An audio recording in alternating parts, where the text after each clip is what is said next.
I love the pageantry of Christmas. At home, we have a dozen or more nativity scenes to set up, and we have fun hiding the baby Jesus and having first Mary and Joseph and then the Magi go wandering through the house to find the correct creche. When I was at Trinity Buffalo, our two acolytes got to be sheep in their annual, utterly impromptu and chaotic nativity play.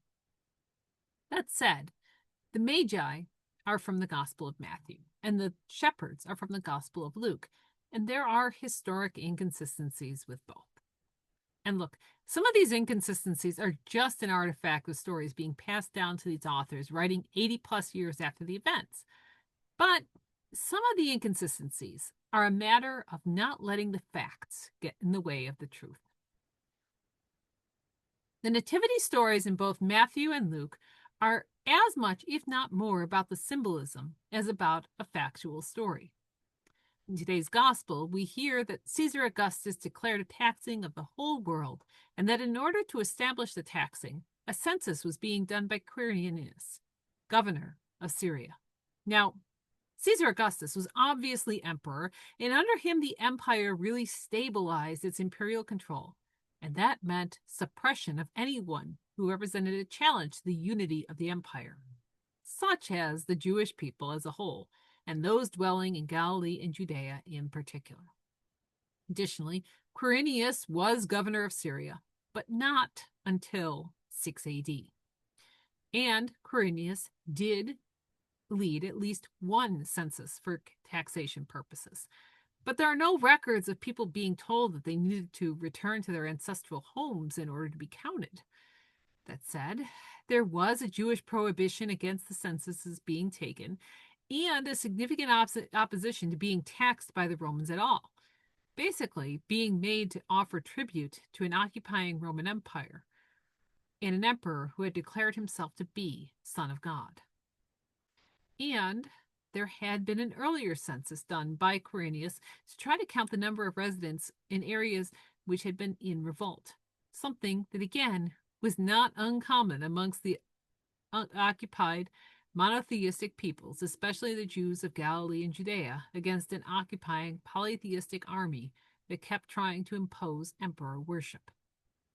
So it is possible that something like the census described occurred due to a particular period of unrest. But more likely, this traveling to Bethlehem for the census was a way for Luke to communicate that Joseph was from the house of David and explain why Mary, who clearly lived in Galilee, would have given birth 2 days' journey away. All of this to say that Jesus may or may not have been born in Bethlehem, and was likely born 6 years later than our calendars would indicate.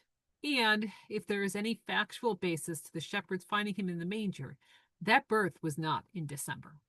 But this part of the Gospel of Luke is not about the factual narrative of what occurred historically, but rather about what the birth of Jesus meant. And again, not to diminish or dismiss the beauty or emotional impact of the nativity scenes or plays or carols, but these are by their nature artistic expressions, not realistic fact-based representations. They are meant to evoke emotional reactions and allow us to connect on a human level with the experience of those 2,000 years ago in a completely different culture from our own. This is what Luke in his writing was aspiring to as well. He was trying to communicate the contrast between the emperor and Jesus. Both Augustus and Jesus were claimed by their followers as the Son of God. But whereas the emperor could command vast armies and bend entire nations to his will, Jesus was wrapped in swaddling cloths and laid in a manger and greeted by shepherds. Augustus was the richest and most powerful man on earth. Jesus came into the world among the common poor, not starving and not without friends and family, but with no more power than the next person.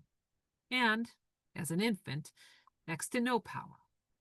But Jesus was the Son of the true God, born of the house of David and given as a sign by angels to those who, like David, were shepherds.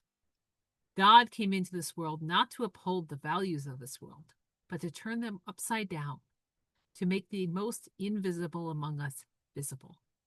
God became one of us by becoming a successor to David, but not as king of the world, but as a lowly baby among lowly shepherds. And that is the truth that shines through in Luke's gospel, whatever the facts or details he may have gotten wrong.